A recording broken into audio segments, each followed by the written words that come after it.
বাড়ি করতে জায়গা না দেখে দুদিন পরে গ্যালারি ভেঙে লাগবো না এটা এভাবে হয় না তো গো, এভাবে হয় না, সরকারি জায়গা এভাবে খাবার নেয় না। ওরা আপনারা লস হবে না, ভাঙ্গা লাগবে তো লস না, বুঝতেছি তো জায়গা পয়সা নাই ভাঙ্গা লাইলে আমরা ওইলে তো অক্ষণই কম উঠতে দেন না, কিন্তু কত না আপনারা তো ভর্তি করছেন কারণে বিজ্ঞানী ছাড়া এখানে কত হাজার টাকা লস না।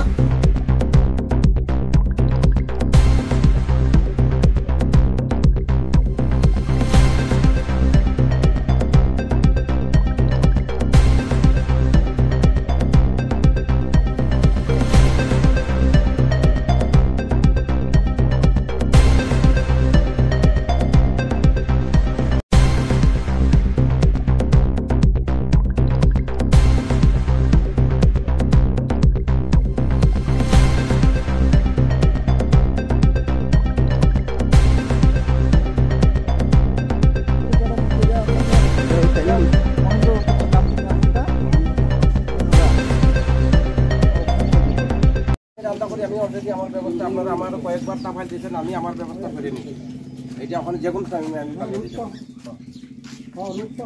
সব বাংকে আমার এই বাংকেও বাকিটা থাকবো, আইনের মতো চলতে আমার না, আমার কথাই তো চলতো না। আমার স্যার আজকে এখানে আওয়ার কারণটা কেন আইতে বাধ্য হইল?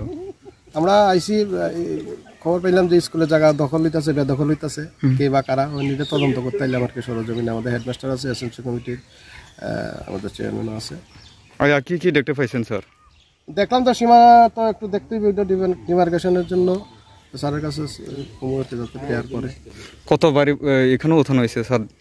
বাড়ি তো 3-4টে দেখতেছি, তাহলে আমরা কইছি মুখে, এখন বাকিটা তো চিঠিপত্রের মাধ্যমে লেনদেন।